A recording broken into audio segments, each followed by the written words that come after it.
السلام علیکم دوستوں، واقعہ بتانے سے قبل ضروری ہے کہ آپ کو عزا نامی دیوی کے متعلق کچھ معلومات فراہم کر دی جائیں۔ عزا قبل از اسلام قدیم عرب کے مذہب میں 3 سردار دیویوں میں سے ایک تھی۔ باقی 2 دیویوں کے نام لات اور منات تھے۔ مکہ اور طائف کے درمیانی راستے میں ایک وادی نخلا کے نام سے موجود تھی۔ عزا کا مندر اسی جگہ پر واقع تھا۔ یہ وہی وادی نخلا ہے جہاں حضور پاک صلی اللہ علیہ وسلم کی ملاقات جنات کی ایک جماعت سے ہوئی تھی، اور اس جماعت نے آپ صلی اللہ علیہ وسلم کی دعوت پر اسلام قبول کیا تھا۔ قریش اور دوسرے قبائل عزا کی زیارت کے لیے اس وادی میں آیا کرتے، قربانی کے جانور یہاں لا کر ذبح کرتے اور نذرانے چڑھاتے۔ تمام دوسرے بتوں سے زیادہ اس کی عزت و تکریم کی جاتی، اگرچہ ان بتوں کے مندر عرب میں مخصوص مقامات پر موجود تھے، لیکن دور جاہلیت میں انہی ناموں کے بت خانہ کعبہ میں بھی رکھے ہوئے تھے، اور دوسرے بتوں کے ساتھ ان کی وہاں بھی پوجا پاٹ کی جاتی۔ روایتوں میں موجود ہے کہ عزا ایک شیطان عورت تھی جس کا قیام وادی نخلا میں موجود 3 جھاؤ کے درختوں پر تھا، اور یہی شیطانی قوت اس بت میں سے آوازیں نکالتی جسے عرب قبائل سنا کرتے اور اس کی تعظیم بجا لاتے، یہاں تک کہ اللہ پاک نے حضرت محمد صلی اللہ علیہ وسلم کو مبعوث کیا۔ آپ نے بتوں کو معیوب قرار دیا اور عربوں کو ان کی پوجا کرنے سے منع فرمایا۔ قریش کو یہ بات سخت ناگوار گزری اور انہوں نے قدم قدم پر آپ کی مخالفت کی۔ فتح مکہ کے بعد حضرت محمد صلی اللہ علیہ وسلم نے خانہ کعبہ میں موجود تمام بتوں کو توڑ دیا، لیکن وادی نخلا میں موجود قریش کا سب سے لائق تعظیم بت عزا اب تک وہاں موجود تھا، اور وہاں اس کی عبادت بھی اسی زور و شور سے جاری تھی۔ چنانچہ عزا کے بت کو توڑنے کی غرض سے آپ صلی اللہ علیہ وسلم نے حضرت خالد بن ولید رضی اللہ تعالی عنہ کو منتخب فرمایا، اور 30 سواروں کے ہمراہ آپ کو وادی نخلا کی طرف روانہ کیا۔ دوستوں، یہ وہی خالد بن ولید ہیں کہ جنہیں اسلام کا سب سے بڑا سپہ سالار تسلیم کیا جاتا ہے۔ حضرت خالد بن ولید رضی اللہ تعالی عنہ نے 125 کے قریب جنگوں میں حصہ لیا، اور آپ نے کسی ایک میں بھی شکست کا سامنا نہ کیا۔ یہ خالد بن ولید ہی تھے کہ جنہوں نے کیسر و کسرا کی عظیم سلطنتوں کو زیر کر کے مدینے کی ایک چھوٹی سی ریاست کو ایک عالمی طاقت میں تبدیل کر دیا تھا۔ حضرت خالد بن ولید کو اسلامی تاریخ ہی نہیں بلکہ بین الاقوامی تاریخ میں بھی صفِ اول کے سالاروں میں شمار کیا جاتا ہے۔ حضرت محمد صلی اللہ علیہ وسلم نے جنگ موطا میں ان کی بے مثال بہادری پر حضرت خالد بن ولید کو سیف اللہ یعنی اللہ کی تلوار کا خطاب دیا۔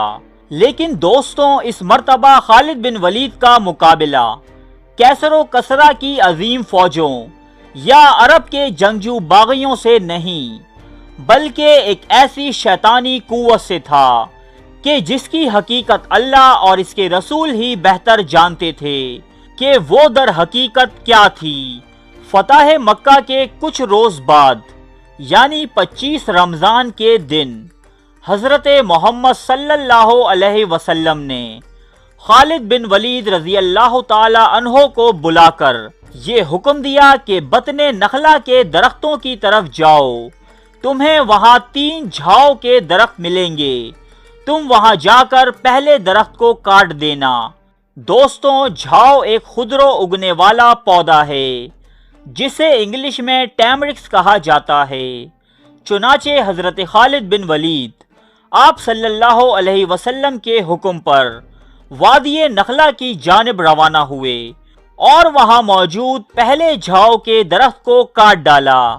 یہ عمل انجام دینے کے بعد جب آپ واپس آئے تو حضور علیہ الصلوۃ والسلام نے آپ سے پوچھا کہ کیا تجھے وہاں کچھ دکھائی دیا تھا؟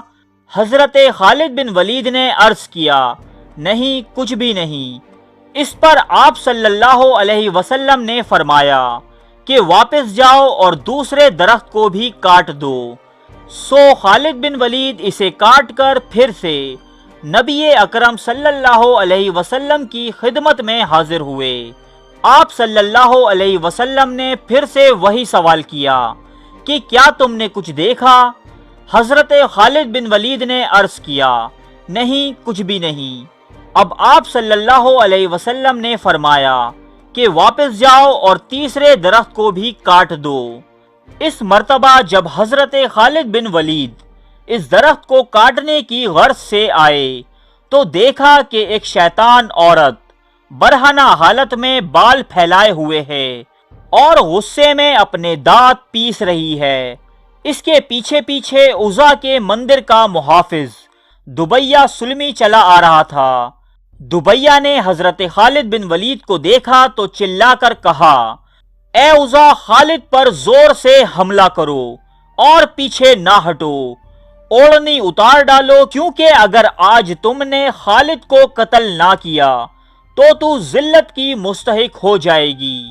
یہ سن کر حضرت خالد بن ولید نے کہا، اے عزا، میں تیرا انکار کرتا ہوں، تجھے پاک نہیں مانتا، میں دیکھ رہا ہوں کہ اللہ نے تجھے ذلیل کر دیا ہے۔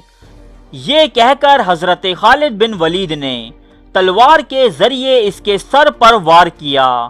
اس وار کے بعد دیکھا تو وہ شیطان صفت عورت کوئلہ بنی ہوئی تھی۔ پھر حضرت خالد بن ولید نے اس درخت کو کاٹا اور مندر کے محافظ دبیہ کو بھی قتل کر دیا۔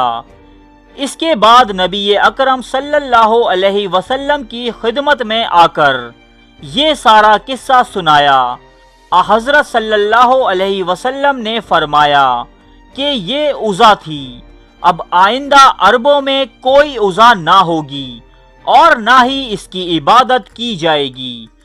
وہ دن تھا اور آج کا دن ہے کہ عربوں کے نزدیک سب سے زیادہ تعظیم کی لائق مانے جانے والی دیوی کا کوئی نام لیوا تک نہ رہا۔ السلام علیکم دوستوں، ویسے تو یہ واقعہ تاریخ کی بہت سی مشہور کتابوں میں موجود ہے، لیکن ہم نے اخذ کیا ہے تاریخ کی ایک مشہور ترین کتاب بلوغ العرب جلد سوم سے۔ یہ واقعہ اس کتاب کے پیج نمبر 81 پر موجود ہے۔ یہ کتاب PDF فارمیٹ میں بھی موجود ہے، آپ اسے بآسانی ڈاؤن لوڈ کر سکتے ہیں۔ ارے فرینڈز، ایک منٹ، آپ ایسے ہی جا رہے ہیں؟ اتنی محنت سے ویڈیو بنائی ہے، ایک لائک تو بنتا ہے نا؟ اور دوسرا یہ کہ آپ ہمیں اتنی بڑی دنیا میں دوبارہ کیسے ڈھونڈیں گے؟ تو اس کا حل یہ ہے کہ آپ ہمارے چینل کو سبسکرائب کر لیجئے اور اس بیل کے آئیکن کو کلک کر دیجئے۔